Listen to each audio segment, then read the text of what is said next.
그 결산자료 입력에 해당되는 메뉴를 보도록 하겠습니다.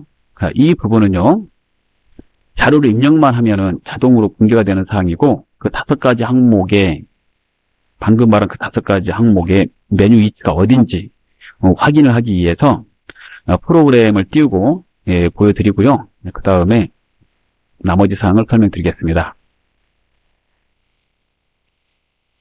자, 프로그램에 결산자료 입력을 사용하는 방법을 가르쳐 드리겠습니다. 먼저 12월 30일에 결산 정리 분개해야 되거나 수정 분개해야 될 사항을 갖다 놓고, 결산 자료 입력에다가 입력하지 않는 모든 분개를 일반 존폐에다 먼저 입력합니다. 이를 똥 결산 분개라고 합니다. 그 분개가 끝나고 나서 결산 자료 입력 버튼을 누르게 됩니다. 날짜는 반드시 1월부터 12월을 치십시오. 자, 그리고요, 첫 번째 주말에 재고자산 그 분개하기 위해서 데이터 넣는 곳을 가르쳐 드리면, 회계 1급이 제조업을 하고 있기 때문에요, 제조하고 관련되어 있는 재고자산부터 넣도록 되어 있습니다. 그래서 기말에 쓰고 남은 재료는 기말 온재료 재고액에 결산 반영 금액란에다 입력하는 겁니다. 그리고 기말에 만들다 남은 제공품은요, 기말 제공품 재고액에 결산 반영 금액란에다 입력하는 겁니다. 기말에 팔고 남은 제품 재고액이 있다 그러면 결산 반영 금액란에다 입력하는 겁니다. 시험에 이렇게 원재료 제공품 제품이 나오고요. 그 다음에 상품도 나올 수가 있는데, 상품은 기말 상품 재고액란에다가 입력하시면 되겠습니다. 그래서 팔고 남은 상품, 팔고 남은 제품, 쓰고 남은 재료 이런 것들을 넣어주면 그것을 장부에 있는 데이터로 반영을 해가지고요, 팔린 거, 제품 만드는데 쓴 것을 회계 처리하는 겁니다. 그 다음에 두 번째, 감가상각비 입력하는 자료를 설명드리겠습니다. 그 감가상각하는 자산이 만약에 제조하고 관련된 것이다 그러면 경비에 제품 매출원가의 경비에 일반 감가상각비에 해당되는 감가상각 자산 선택하시고 결산 반영 금액에다 넣으시면 되겠습니다.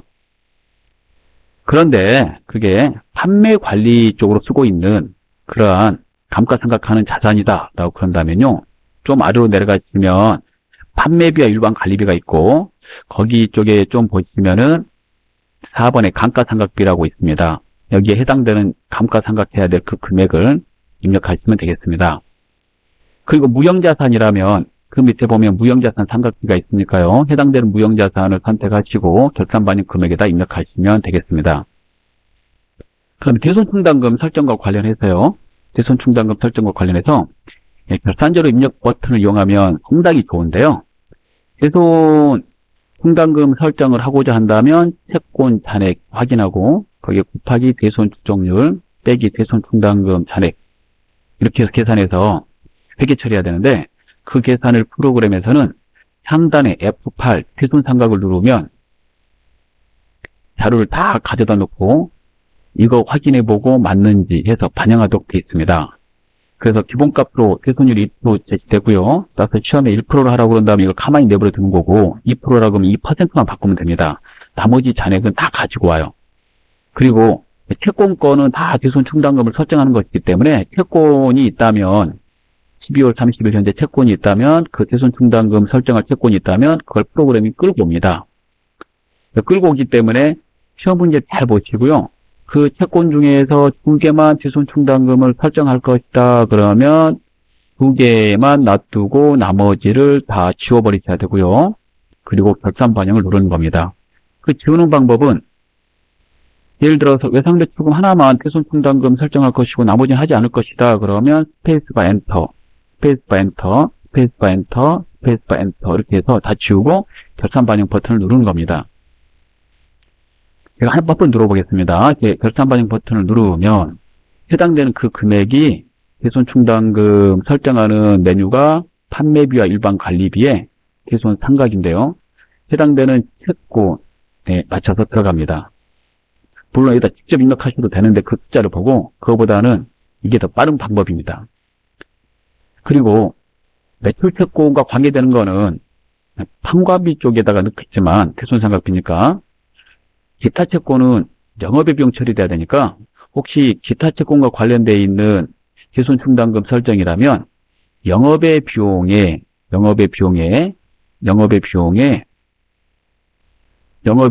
기타의 대손 상각 이 부분에다가 입력하는 겁니다. 프로그램은 자동으로 여기다가 넣게 됩니다. 참고하셔야 될 거는요, 만약에 대손 충당금을 설정하는데 설정할 그 금액이 음수다라고 그런다면, 즉 음수라 하면 설정할 금액보다 남아있는 충당금 잔액이 많을 때 음수로 계산하면 음수로 나오게 됩니다. 즉 채권 잔액 곱하기 대손 추정률 빼기 대손 충당금 잔액했는데 대손 충당금 잔액이 많은 거죠. 그럴 경우 이 음수로 회계 처리하시면 시험 보실 때는 오답 처리를 합니다. 따라서 음수로 회계 처리할 수 없기 때문에 이 부분은 이 결산자료 입력 버튼에서 음수로 나와서 처리하려고 그러면 처리하시면 절대 안 되겠고요. 따로 일반전표 입력에 가셔서 다음과 같이 수동으로 분계하셔야 됩니다. 그래서 여기 써놨죠. 당구장 표시에서 이 분계를 잘 외워두시면 되겠습니다. 자, 그 다음에 퇴직급여 충당부채 설정은요, 그 직원이 생산직 직원이다 그러면 노무비의 퇴직급여란에다 넣는 겁니다. 퇴직급여란이라고 그랬어요. 잘 보고 넣으셔야 되고요. 판매 관리 파트의 직원들이다 그러면 그 퇴직급여 충당부채 설정한 금액은 퇴직급여 판매비와 일반 관리비의 퇴직급여 가로 전입액에 결산 반영 금액에다 넣는 겁니다. 이 자료도 상단에 퇴직 충당 이 버튼을 누르면 그 금액을 자동으로 계산을 해줍니다. 그 지문에서 제시된 퇴직급여 추계액을 넣으시고 그 다음에 그 잔액을 확인하고 처리하시면 편합니다. 물론 대손 상각이라든가 퇴직 충당 이 버튼이 싫으시면 본인이 직접 조회하셔서 계산기로 계산해서 넣어도 상관없지만 바람직한 방법은 아니라고 생각합니다. 이렇게 해서 자료를 이제 넣는 것이고요. 마지막에 법인세 넣는 자료를 설명드리겠습니다. 법인세하고 관계에 대해서 선납세금, 미지급세금 돼야 되는데요. 선납세금으로 쓸 금액은 선납세금 자리 결산 반영 금액에다 넣는 것이고요. 프로그램에서 그 선납세금을 자동으로 조회하므로 그 왼쪽에 있는 이 금액을 그대로 가져다가 오른쪽에다 넣으시면 되겠습니다. 나머지 미지급세금은 전체 법인세 비용을 시험 문제 출제자가 써주므로 그 전체 법인세 비용에서 선납세금을 뺀 나머지를 여기다가 기입하시면 되겠습니다. 그 여기가 추가 계상액이라는 자리입니다. 이렇게 자료를 다 넣어놓고요. 이 자료는 하나 넣고 추가 누르고 하나 넣고 추가 누르는 게 아니라 이게 추가를 누르면 전표 추가를 누르면 일반 전표에 회계 처리해서 추가한다는 그런 뜻이거든요. 한꺼번에 자료를 다 넣어놓고 F3 전표 추가를 눌러서 이해하는 겁니다. 그러면 기존에 미리 입력한 수동 결산 그 분계하고 여기 추가로 자료를 넣은 거하고 합쳐져서 최종 분계가 완료되는 거죠. 그리고 프로그램에서는 이 버튼을 그 눌러주면은요, 그 추가하면서 예를 들어서 한번 추가해 보겠습니다. 이렇게 추가 딱 해볼게요. 추가를 하면서 일반 전표 입력에 회계 처리를 할 때 자기가 한 거는 결차 결대로 이렇게 처리된 겁니다. 보세요. 예, 결차 결대로 이렇게 프로그램이 처리됩니다. 그래서 결차하고 결대는 각산시대 사용자는 그 회계 처리다라고 말한 게 이 부분 때문에 그렇습니다. 예, 수동분계를 이렇게 하실 때 차변 대변 12월 31일자로 이렇게 단기매매증권 평가하고 외화 평가하고 이런 건데요. 이게 차변 대변 이렇게 시험 보실 때 넣으시면 되고, 이걸 결차 결대로 넣어도 되지만 5번, 6번 넣어도 되지만 시험 보실 때는 3번, 4번으로 넣으십시오. 그렇게 처리하시면 되겠습니다. 자, 이렇게 해서 작업이 끝나면 그 다음 단계로 진행이 되는데요. 혹시 결산자료 입력에다가 자료를 넣다가 사람이니까 실수로 자료를 잘못 넣을 때 있잖아요. 그럴 경우에는 결산자료 입력에 와서 상단에 결산분계 삭제를 눌러야 됩니다. 삭제하면 기존의 일반 전표에다가 이 자료를 회계 처리해서 집어넣는 것을 다 지웁니다. 다 지우기 때문에 다시 입력해서 그 자료를 다시 전표 추가할 수 있게 되는 겁니다. 그래서 사람은 실수를 할 수 있는 법이니까요. 이 결산분계 삭제 버튼도 알아두셔야 되겠습니다. 자, 그 작업이 이제 끝나면요. 이제 그 다음 단계는 이제 입력 작업이 전부 다 끝났으므로 재무제표 작성하고 장부를 마감하는 겁니다.